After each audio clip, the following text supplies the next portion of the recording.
Hi, I am Pastor Fred, and this is the Follow Through. And please hit that subscribe button, share this with somebody, and grab your Bibles, because what we're going to do is we're going to look in there, we're going to listen to what God is saying to us, and we're going to live for Him each and every day. And all this week, we're continuing to connect with the Peace of Mind series that we're doing over at Christ Memorial for the next couple of weeks. And it's really looking at, okay, what are we filling our minds with? What are we really thinking about every day? And so the two items on the list that we're looking at this week are whatever is right and whatever is pure, okay? So we're going to look at righteous ways of living, pure ways of doing life every day.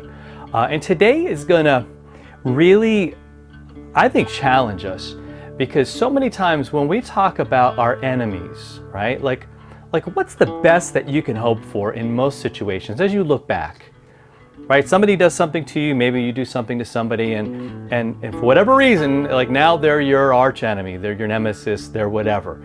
And so you're in this battle. They don't like you, maybe you don't like them. So really, sometimes we think the only option is for that to continue, to avoid them. But Proverbs gives us this kind of thing that kind of comes out of nowhere. I'll be honest.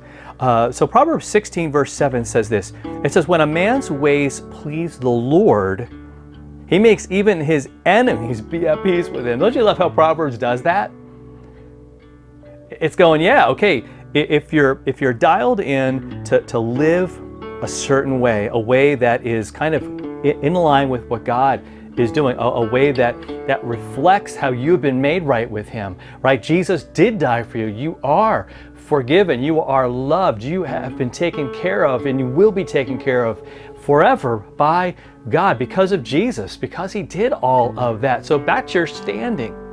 Like, you don't really need anything. Like, you're good. God's got you, right? And that's the reality for me as well.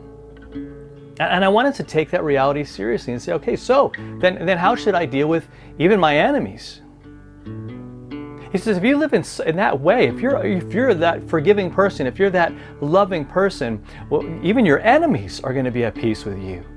He's saying, look, that's the kind of hope that you can have, a kind of hope that the world goes, that's impossible. That's impossible. How many times have you heard, like, there'll never be peace in the Middle East? And you know what? If we think that way, and honestly, if we act that way, it's going to come true. But if we say, you know what, well, with God there's hope. With God there's an amazing opportunity to do some things. And it's not trickery, it's not magic, it's not positive thinking. It's just saying, look, this is reality. I'm loved, I'm forgiven. And so as far as it goes with me, I'm going to love those people in my life, even no matter what they do. I'm just going to love. I'm just going to forgive. It's not going to be easy. I'm not going to do it perfectly. But that's going to be my goal. I pray that would be your goal today. To say, you know what? I'm going to live God's ways. I'm going to live in light of the gospel, knowing that He died, knowing that I have victory over sin, death, and anything that would separate me from Him. How cool is that? So let's go and live that out today. All right? We'll see you next time for another follow through.